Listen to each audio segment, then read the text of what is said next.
Good morning students, स्वागत है आप सभी का फिर से मेरे यूट्यूब चैनल ट्रिकी सरल कॉन्सेप्ट पर। आज हम बात करने वाले हैं एक ऐसी प्रॉब्लम के बारे में जो अक्सर आपने कॉम्पिटिटिव एग्जाम्स में देखी होगी।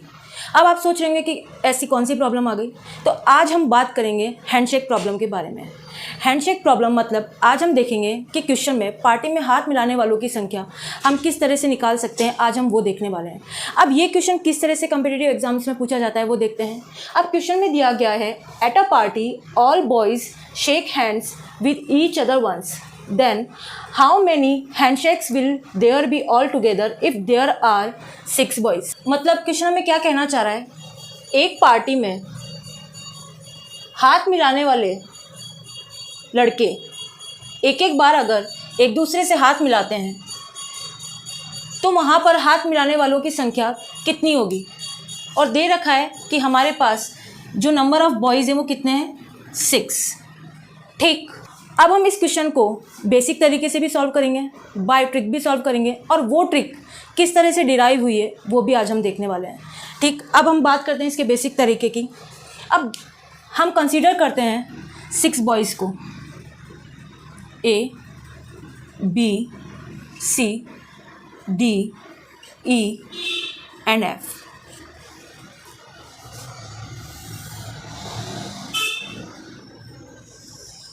ये हमारी वेन्यू लोकेशन है। सबसे पहले पार्टी में ए पहुंचता है। ठीक, अब जो ए है वो कितने लोगों से हाथ मिलाएगा। हाथ मिलाने वालों के लिए हमें 2 पर्सन्स की नीड होती है मिनिमम। ठीक, अब पार्टी में कोई भी नहीं पहुंचा तो ए जब पार्टी में पहुंचता है तो हैंडशेक कितने हुए हमारे पास, 0। तो यहाँ पर हम लिख देंगे 0। अब हैंडशेक किस तरह से होता है, जब 2 व्यक्ति एक दूसरे से हाथ मिलाते हैं, ठीक, तब हैंडशेक होता है। ठीक है, मतलब पार्टी में अगर 2 व्यक्ति मिलेंगे तभी हैंडशेक होगा। ठीक, एक व्यक्ति तो हैंडशेक कर नहीं सकता, है ना। अब पार्टी में पहुंचता है बी।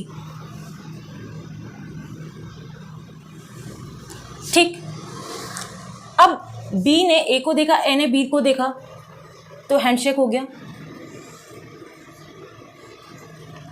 ठीक, तो कितने तरीके से हैंडशेक हुआ, एक तरीके से। तो यहाँ पर हम क्या कंसीडर कर लेंगे, 1। अब आप ये नहीं बोल सकते कि यहाँ पर हम वैल्यू 2 कंसीडर करेंगे। अरे 2 व्यक्ति जब आपस में मिलेंगे तो एक ही बार तो हैंडशेक करेंगे, 2 बार नहीं। ठीक, अब पार्टी में पहुँचता है सी। सी कितने तरीके से हैंडशेक कर सकता है, सी बी से भी हैंडशेक कर सकता है और सी ए से भी हैंडशेक कर सकता है।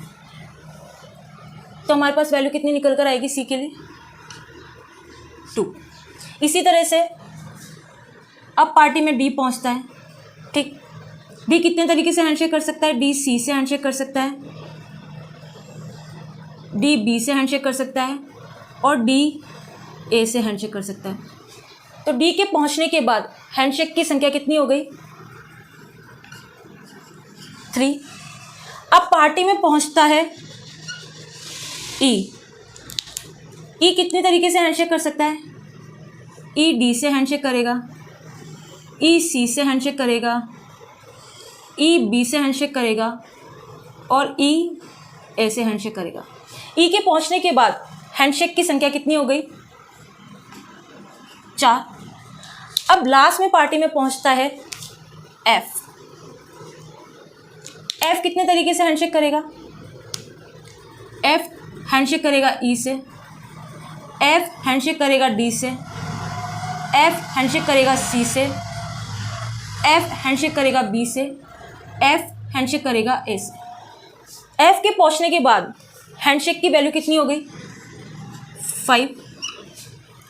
इन सब को जोड़ लेते हैं तो हमें क्या मिल जाएगी, टोटल नंबर ऑफ हैंडशेक की वैल्यू। अब वो कितनी आ गई, 15।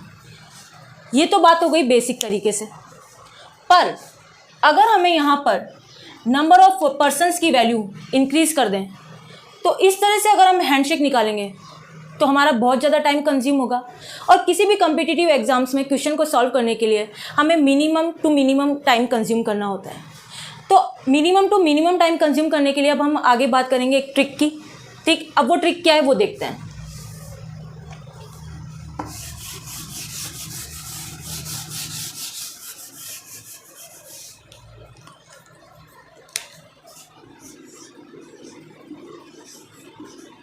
ट्रिक में हम एक फॉर्मूला देखेंगे।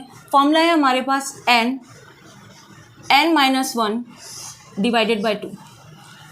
अब यहाँ पर हियर n किसको डिनोट करता है? नंबर ऑफ पर्सन्स को।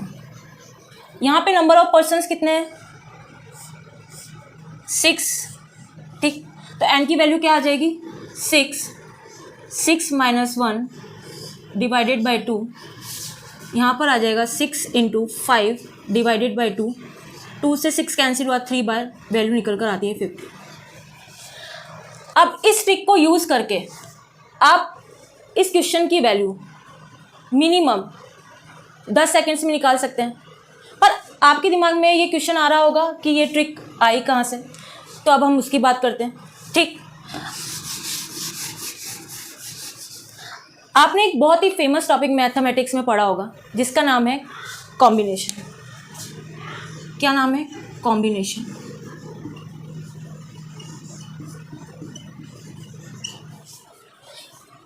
यहाँ पर हम लेते हैं NC2। आपके दिमाग में क्वेश्चन आया होगा कि ये 2 कहाँ से आया। कॉम्बिनेशन में हमने पढ़ा है NCR। अब यहाँ पर R क्या है? 2 व्यक्तियों के हैंडशेक करने पर एक वैल्यू कंसीडर होती है, इसलिए यहाँ पर R की जो वैल्यू आई वो आई 2। इसी तरह 4 व्यक्तियों के हैंडशेक करने पर एक वैल्यू कंसीडर होती, तो यहाँ पर R की जगह हम क्या लिखते? 4।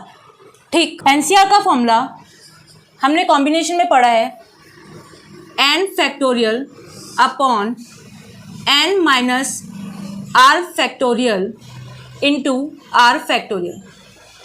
अब यहाँ पर n और r की वैल्यू क्या है? Here n is equal to number of persons. ठीक, और उसकी वैल्यू यहाँ पर हमारे पास क्या है?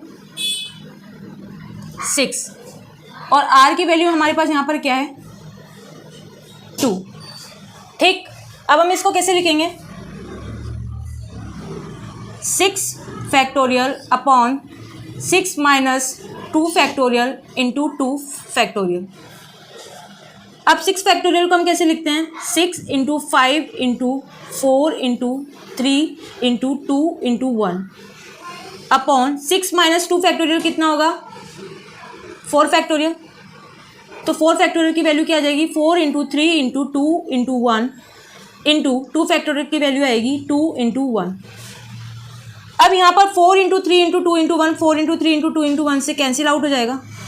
ठीक, 2 से 6 कटेगा 3 बार, तो हमारे पास क्या वैल्यू निकल कर आएगी? 15। ठीक, अब जो ये स्टेप था, अगर हम उसको, जो ये स्टेप था, ये वाला स्टेप, अगर हम इसको कैंसिल आउट करने के बाद इस तरह से लिखते हैं, तो आप देख पा रहे होंगे कि ये वही वैल्यू निकल कर आती है जो हमारे पास निकल कर आई थी by the trick n-1 divided by 2।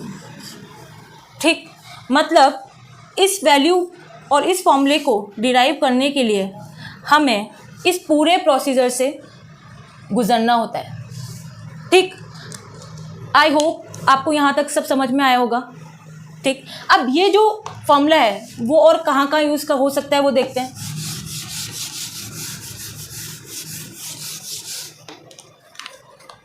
आज जिस फॉर्मूले की हमने बात करी, ये फॉर्मूला यूज़ होता है हाथ मिलाने वालों की संख्या निकालने में,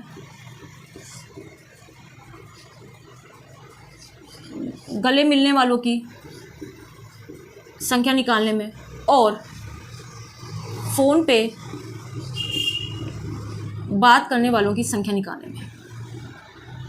ठीक, आपको यहाँ तक सब समझ में आया होगा। अब हम बात करेंगे हमारे नेक्स्ट लेक्चर में नेक्स्ट टॉपिक के बारे में। Please like share and subscribe my channel tricky सरल कॉन्सेप्ट।